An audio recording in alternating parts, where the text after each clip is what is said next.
Hello guys, मेरी science की दुनिया में आपका बहुत बहुत स्वागत है। तो पिछले वीडियो में मैंने आपको बताया था कि एटम क्या होता है और एटम का जो मॉडल है उसको समझाने के लिए कौन कौन से साइंटिस्ट आए। तो फर्स्ट था थॉमसन का परमाणु मॉडल, जो मैंने आपको बता चुकी हूँ। अभी दूसरा है रदरफोर्ड मॉडल। रदरफोर्ड था एक वैज्ञानिक जिसने एटम मॉडल को समझाने की कोशिश की थी। तो वो ये चाहते थे कि एटम जो होते हैं उसमें इलेक्ट्रॉन जो होते हैं वो कैसे ऑर्गेनाइज्ड होते हैं, उनको ये जानने का मन था। इसीलिए उन्होंने एक एक्सपेरिमेंट किया। उन्होंने क्या किया, एक सोने की पन्नी ली और उस पर अल्फ़ा पार्टिकल्स को टकराया। अब आप पूछेंगे कि अल्फ़ा पार्टिकल्स क्या होते हैं। अल्फ़ा पार्टिकल्स वो होते हैं, हीलियम पार्टिकल्स होते हैं जिन पर प्लस चार्ज होता है।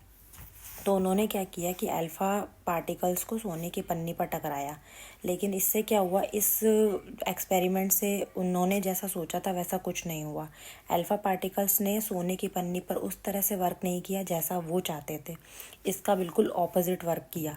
कैसे, मैं बताती हूँ। तो जब उन्होंने सोने की पन्नी पर अल्फ़ा पार्टिकल को टकराया तो क्या हुआ कि काफ़ी अल्फ़ा पार्टिकल्स जो हैं वो सोने की पन्नी से सीधे निकल गए, कुछ गिर गए। मतलब 12,000 अल्फ़ा पार्टिकल अगर उन्होंने टकराया तो उसमें से केवल एक ही है जो वापस आया। तो उन्होंने बोला ये तो उसी तरह हो गया कि जैसे कि हम किसी आग के गोले को लेकर उसको टिश्यू पेपर पे फेंकें। तो उनका ये एक्सपेरिमेंट जो है वो रॉन्ग हो गया, जैसा वो चाहते थे वैसा नहीं हुआ। उसके बाद उन्होंने क्या कहा कि हम एक लड़के को किसी दीवार के सामने खड़ा करते हैं, आइस उसकी बंद करके।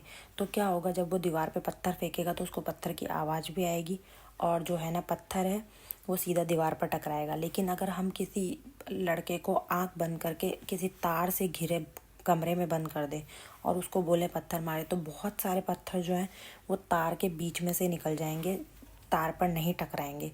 इसी तरह से उनका एक्सपेरिमेंट हुआ सोने की पन्नी पर। तो उनका जो एक्सपेरिमेंट है वो बिल्कुल ऑपोजिट हुआ, रॉन्ग हो गया।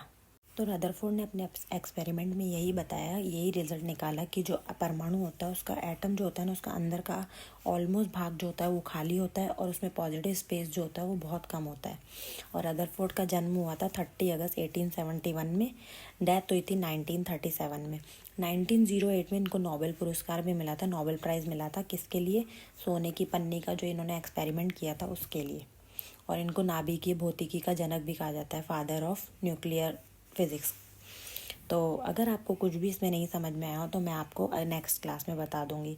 और अब मैं आपको नेक्स्ट क्लास में बताऊंगी बोर का परमाणु मॉडल।